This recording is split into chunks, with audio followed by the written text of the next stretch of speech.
Okay जी home खेती की पाठशाला में आपका स्वागत है। नमस्कार। जैसा कि आप जानते हैं, एक स्वस्थ मृदा ही खेती का मूल आधार है।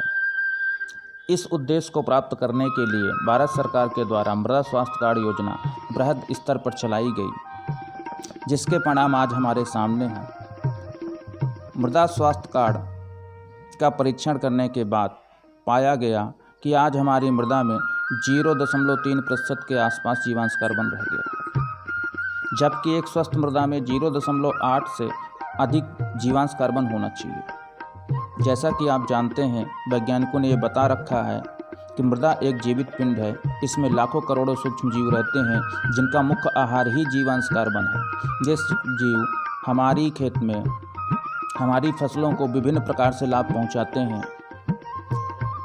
इस जीवांश कार्बन को बढ़ाने के लिए हमें गोबर की सड़ी हुई खाद तैयार करके, जैसे कि विभिन्न विधियां हैं इसकी, वर्मी कंपोस्ट है, नेडप खाद बनाना है आदि।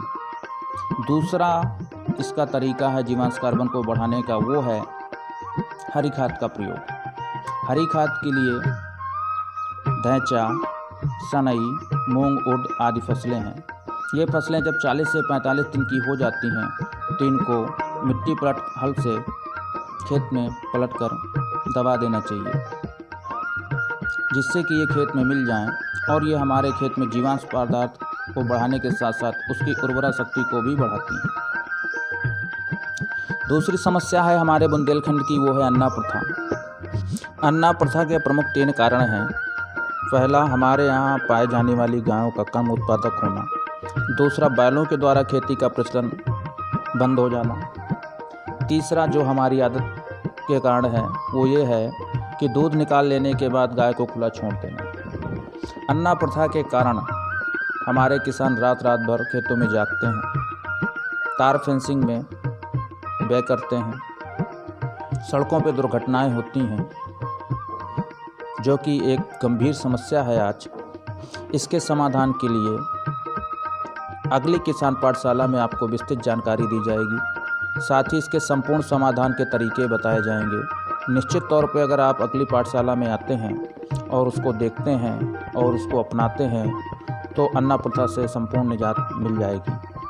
आगे हम बात करते हैं, यदि समय रहते हुए खेत का निरीक्षण कर लें तो किस प्रकार हम कीटों का नियंत्रण सरलतापूर्वक कर सकते हैं, आइए जानते हैं। और देखिए, अब एक चीज़ मैं बताता हूँ कि इसमें मसूर में जो होता है इल्लियों का प्रकोप कम होता है, लेकिन माहों का प्रकोप काफ़ी ज़्यादा होता है। तो हम थोड़ा सा टेस्ट कर लेते हैं कि माहू है कि नहीं है खेत में।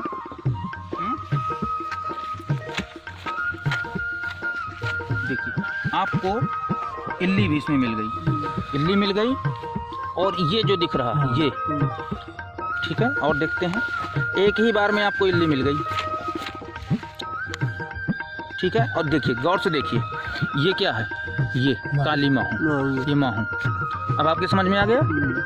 आपको तब लगेगा जब आपकी फसल पीली पड़ने लगी, उड़ करके माहू कपड़े में लगने लगी, तब आपको अगर एक किसान ये कहता कि हमारे खेत में माहू आ गई, जबकि वास्तव में माहू आ चुकी। और मैंने सिर्फ 2 पौधों में देखा है, तो आप समझिए कि पूरे खेत में हजारों संख्या में माहू होगी कि नहीं। तो अब यही सही समय है कि आप जो है, जैसे ये सूढ़ी देख रहे हैं आप, ये जो देख रहे हैं, इस अवस्था में यदि आप दवा डालते हैं तो बहुत ज़्यादा प्रभावी होती है। यही सूढ़ी बढ़ के बड़ी हो जाएगी, फिर उस अवस्था में सूढ़ी पे माहू का दवा का असर नहीं होता है, कम होता है। तो आप सही समय पे दवा का इस्तेमाल करें। कम भूमि वाले किसान सब्जी उत्पादन करके अधिक लाभ कमा सकते हैं। सब्जी उत्पादन में सबसे ज़रूरी चीज़ आज है वो है उसको खरपतवारों से बचाना, क्योंकि इन्हीं खरपतवारों के कारण सब्जियों में विभिन्न प्रकार के रोग उत्पन्न होते हैं, कीड़ों का प्रकोप होता है। इसके नियंत्रण के लिए हमें मल्चिंग का प्रयोग करना चाहिए। मल्चिंग से नमी का संरक्षण होता है, खरपतवार नहीं उगते हैं और उत्पादन अधिक होता है। एक कहावत तो आपने सुनी होगी कि होनहार बिरवन के होत सीखने पात, अर्थात यदि सब्जी उत्पादन करना है तो निश्चित तौर से आपको एक स्वस्थ और अच्छी पौध की ज़रूरत पड़ेगी, क्योंकि स्वस्थ पौध अगर नहीं है तो आगे चल करके उसमें रोग और बीमारियों का प्रकोप बढ़ेगा। बहुत सी बीमारियां ऐसी हैं जो आपको पौधशाला से ही आती हैं, जैसे उनमें से है एक लीफ कर्व बीमारी, जिसमें पत्तियां सिकुड़ जाती हैं, जो विषाणुजनित बीमारी है, जो पौधशाला से आती है। आइए अच्छी स्वस्थ पौध कैसे प्राप्त करें के संबंध में डॉक्टर अजीत सिंह, जो भारतीय कृषि अनुसंधान के वैज्ञानिक हैं, से बातचीत करते हैं। सब्जियों की खेती तो करते होंगे सब लोग जी। तो जैसे सब्जी की पौध को निकाल के जब लगाया जाता है खेत में, तो 4-5 दिन वो झटका खाती है, चलती नहीं है ना। फिर कुछ पौधे मरते भी हैं उसमें। तो इस विधि में क्या है कि आपका एक भी पौधा तो मरेगा नहीं, दूसरा एक ही पौधा झटका नहीं खाएगा। इसको जाके आपने ज़मीन में इतना दबा दिया, कल से इसकी बढ़वार शुरू। इस विधि, इस तकनीक का फ़ायदा ये रहता है। दूसरा, इसमें जो हम मिलाते हैं वर्मीकुलाइट की खासियत होती है कि वो अपने अंदर पानी सोख लेता है, और इतना पानी सोख लेता है कि इसको 72 घंटे तक आप इसको कहीं पे भी लेके जा सकते हैं। यहाँ से हम भिजवाते हैं, जैसे भोपाल जाती है हमारे यहाँ से, राजस्थान और आपका करनाल, हरियाणा में काफ़ी जाती है, पंजाब जाती है, यूपी में जाती है। लेकर बाहर कोई खेत में फसल खड़ी है, अभी आपको 15 दिन बाद 20 दिन बाद खेत खाली होगा, तो क्या कर सकते हैं आप, तो पहले ही पौध तैयार आपने कर लिया अंदर सर्दियों में। जैसे हमारा जो ये लगाते हैं लौकी, तोरी, खरबूजा, करेला, घिया, ये सब क्या होता है कि मार्च में जाके लगाते हैं, तो हम इसको दिसंबर महीने में पौध तैयार कर लेते हैं इस बीज में, इस विधि से। और पौध हमारा तैयार होगा इस तरह से निकाल के, और जैसे फरवरी में थोड़ा मौसम गर्म हुआ, तुरंत हमने खेत में रोक दिया। तो क्या होता है, हमारी फसल 1 महीना एडवांस आ गई। 1 महीना एडवांस आ गई तो मंडी में भी हमारी बहुत तेज़ कीमत मिल जाती है, मार्केट अच्छी मिलती है, कीमत जो है लगभग डबल मिलती है, और समय कम लगता है, उस समय आपका समय की बचत हो जाती है। ये तीनों आइटम हैं, देख लीजिए जो आपको बताते हैं। सफ़ेद वाला तो परलाइट है ये। आइए अब हम बात करते हैं कि खेती में ऐसी कौन सी छोटी छोटी क्रियाएं हैं जिनको करने से हम अपने उत्पादन को बढ़ा सकते हैं, और किस प्रकार खेत में पहचानें कि ये रोगों के द्वारा पौधों को नुकसान हो रहा है या फिर कीड़ों के द्वारा। आइए जानते हैं। ये सरसों आपने लगा, जैसे आपने सरसों लगा रखी ना, तो इस सरसों में आपका नुकसान होना, क्यों नुकसान होना, कि घनी है। तो हमेशा सरसों में क्या करना है कि देखिए, यहाँ पे बिल्कुल नज़दीक से देखिए, आपका ये पौधा अच्छा लग रहा है, ये पौधा अच्छा लग रहा है, खड़ाई चालू है, ये पौधा अच्छा लग रहा है, तो आप ये पौधे को, जो मजबूत पौधे हैं, उनको रहने दीजिए, और इस तरह से आप जो है छांट के हरियाली ले जाते हैं। हाँ, मैं बता रहा हूँ, ये जितने महीन पौधे जो जगह हैं इनको, तो ये जो पौधे आपके देखिए, इधर देखिए, इधर देखिए, ये 2 पौधे आपके बच गए, तो ये अच्छे होंगे, बढ़वार होगी, ताकत होगी इसकी, और ये निकाल लीजिए तो जानवरों को खिला सकते हैं, और इसकी प्रोटीन भी बना सकते हैं। प्रोटीन बनाने की जो ट्रेनिंग है आपके गांव में हम दे देंगे, कैसे पत्तियों से प्रोटीन। तो इसी तरह की पत्तियां ले जाना है, और पत्तियां ले जाने के बाद तुरंत बैठ करके पत्तियों को तोड़ लेना है। पत्तियां ज़्यादातर तोड़ लेना है, थोड़ा बहुत डंठल भी चले जाएगा, ऐसा कुछ नुकसान नहीं है, लेकिन ये पत्तियां तोड़ करके ऐसे करके, और इन पत्तियों से प्रोटीन बना लेंगे, इसको जानवरों को खिला देंगे। ठीक है, तो ये तो एक तो सरसों का बिरलीकरण कर लीजिए, इसको हम बिरलीकरण कहते हैं। अगर हम बिरलीकरण कर लेते हैं तो पैदावार काफ़ी बढ़ जाती है, पहली चीज़। दूसरा, चना आपकी अभी जिस अवस्था में है, इस अवस्था में इसकी खुटाई की जा सकती है, और 8-10 दिन के बाद इसमें फूल बनने की संभावना बन जाएगी, तो खुटाई फिर नहीं करेंगे। इसलिए आपके खुटाई का भी सीजन है, इसमें खुटाई करवा लीजिए, खुटाई करवा के पानी लगवा, हाँ पानी लगवा दीजिएगा। वैसे अब मौसम ऐसा लग रहा है, हो सकता है पानी बरस जाए। अब आपके खेत में मैं 2-3 चीज़ देख रहा हूँ। देखिए, यहाँ पे आपका ये पेड़ है, इस पेड़ की ये जो पत्तियाँ हैं, ये जो पत्ती है, ये पत्ती आपको दिख रही है, बैगनी कलर हो रही है, ये सल्फर की कमी कहलाती है। आपके खेत में सल्फर की कमी आ गई है, तो जो आपको पूर्ति माइक्रोन्यूट्रिएंट्स होते हैं, लेकिन यदि आप वर्मी कंपोस्ट अच्छी तरह से डालेंगे तो उसमें सारे पोषक तत्व होते हैं, तो ये कमी नहीं दिखेगी। तो एक तो कुछ ये कमी है। और अभी जब मैं आ रहा था खेत से, तो आपने देखा कि एक तो जगह उठा लगा था, फेंक दिया था। देखता हूँ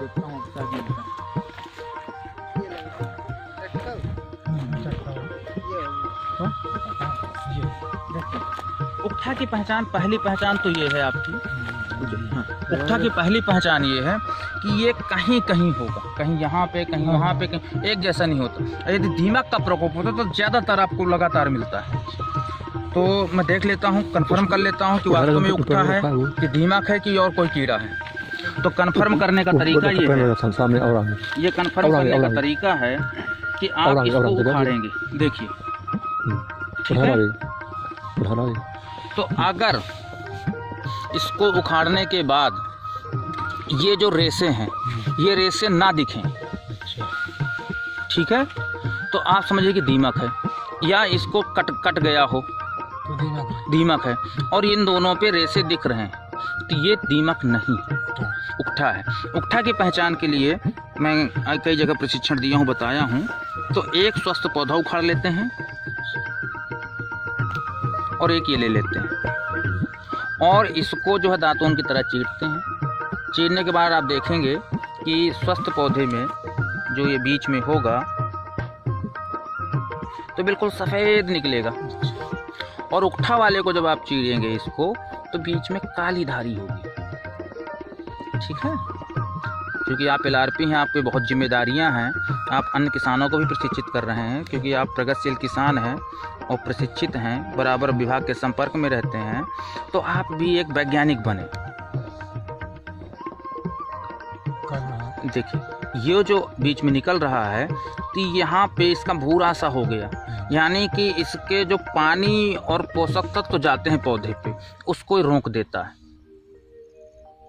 यहाँ काला पड़ करके इसके नसों को रोक देता है।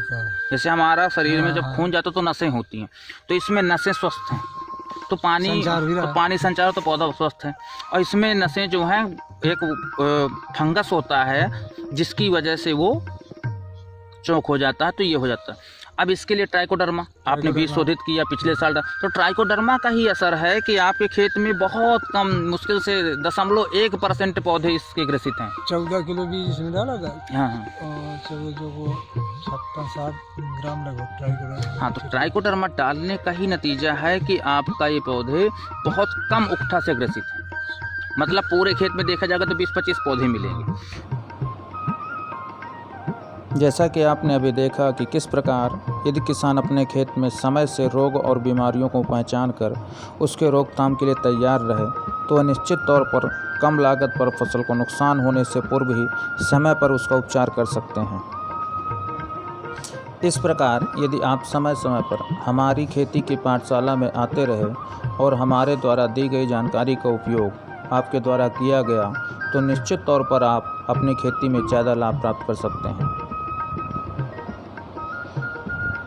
आगे की खेती की पाठशाला में आपको बताया जाएगा कि किस प्रकार आप 1 एकड़ से 1.5 लाख रुपए वार्षिक लाभ ले सकते हैं, सरकार द्वारा कौन कौन सी योजनाएं चलाई जा रही हैं, उनका कैसे लाभ ले सकते हैं, गांव में रोजगार का सृजन कैसे होगा, उसमें आपकी भूमिका क्या होगी, किस प्रकार आपके द्वारा तैयार उत्पादों को उचित मूल्य मिल सकता है। आज की खेती की पाठशाला में आने के लिए धन्यवाद। जय हिंद, जय भारत, जय किसान, जय विज्ञान। नमस्कार।